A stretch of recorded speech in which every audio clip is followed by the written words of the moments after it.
பெரும்பாலும் பிஸ்னஸ் ஓனர்ஸை பார்த்தோன்னா இந்த கேள்வி நான் கேட்குறது உண்டு. உங்கள் தொழில் எப்படி இருக்குது அப்படின்ற கேள்வி கேட்கும்போது அவங்கள்ட்ட வர ஆன்சர் வந்து சூப்பராக இருக்குங்க, நல்லா இருக்குங்க அப்படின்னு சொல்கிறாங்க. ரெண்டாவது கேள்வி வந்து அது ப்ராஃபிட்டபுளாக இருக்கா அப்படின்னு கேட்டால் அதுக்கு வந்து ஒரு 50% வந்து ஓகேங்க ப்ராஃபிட்டபுளாக இருக்குது அப்படின்றாங்க. மூணாவது கேள்வி வந்து அந்த ப்ராஃபிட்டை நீங்கள் எடுக்கிறீங்களா, அந்த ப்ராஃபிட்டை நீங்கள் கண்ணால் பார்க்குறீங்களா, அந்த ப்ராஃபிட்டில் நீங்கள் என்ன செஞ்சுருக்கீங்க அப்படின்னு கேட்டோன்னா 80% பிஸ்னஸ் ஓனர்ஸ் வந்து ரொம்ப யோசிக்கிறாங்க. அதுக்கு மேஜர் ரீசன் என்ன அப்படின்னா நம்மளோட பர்சனல் ஃபினான்ஸை வந்து நம்ம சரியான முறையில் மேனேஜ் பண்ணது தான்.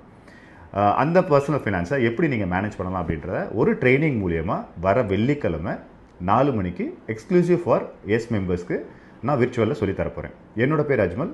நான் ஒரு certified personal finance coach. Personal ஃபினான்ஸை ஒரு பிஹேவியர் தகுந்தது மாதிரி எப்படி மாறும் அப்படின்றத ஈஸியாக எளிமையாக தமிழில் புரிய வைக்க போகிறேன்.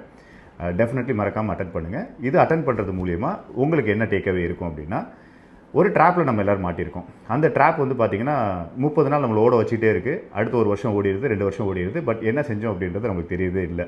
அந்த ட்ராப் எப்படி இருக்குது அப்படின்றத பார்க்க போகிறோம். தென் வந்து நம்மளோட ஃபினான்ஷியல் டிசிஷன் வந்து கோல் பேஸ்டாக இல்லாமல் ப்ராடக்ட் பேஸ்டாக நிறைய எடுக்கிறோம் பர்சனலாக. ஸோ ப்ராடக்ட் பேஸ்டாக எடுக்கக்கூடாதுக்கு ஒவ்வொரு ஃபேமிலிக்கும் ஒவ்வொரு கோல்ஸ் செப்பரேட்டாக இருக்குது அப்படின்றத புரிய வைக்க போகிறோம். தென் வந்து ஒரு ஃபேமிலியில் 4 பேர் இருக்காங்க அப்படின்னா 4 பேர் கையில் ஒரு 10,000 கொடுக்குறோன்னா 4 பேரோட செலவு பண்ணக்கூடிய பேட்டர்ன் வேறு, அதே மாதிரி முதலீடு பண்ணக்கூடிய பேட்டர்ன் வேறு, வருமான பேட்டர்ன் வேறு. ஒரு குடும்பத்திலே இவ்வளோ டிஃப்ரெண்ட் இருக்கும்போது ஒவ்வொருத்தரோட ஃபினான்ஸ் வந்து மாறுபடும். உங்கள் குடும்பத்துக்கு தகுந்த மாதிரி பர்சனல் ஃபினான்ஸை நீங்கள் எப்படி கஸ்டமைஸ் பண்ணலாம் அப்படின்றதையும் பார்க்க போகிறோம். ஃபைனலாக வந்து ஃபினான்ஷியல் ஸ்டெபிலிட்டியை சிம்பிள் வே எப்படி அட்டன் பண்ணலாம், ஃபண்டமெண்டல்ஸை ஃபாலோ பண்ணி எப்படி வந்து அதை வந்து ரீச் பண்ணலாம் அப்படின்னு பார்க்க போகிறோம். வெல்தி வேறங்க, ஃபஸ்ட்டு ஃபினான்ஷியல் ஸ்டெபிலிட்டி தான் ஃபஸ்ட்டு ஸ்டெப். அந்த ஸ்டெப்பை ரீச் பண்ணதுக்கப்புறம் தான் நம்ம அடுத்த ஸ்டெப்பை போக முடியும். இதுக்கு முன்னாடி எளிமையான ப்ராசஸை வர வெள்ளிக்கிழமை நான் சொல்லித்தர போகிறேன். மிஸ் பண்ணிடாதீங்க. எல்லோரும் ரிஜிஸ்டர் பண்ணுங்கள். சந்திப்போம்.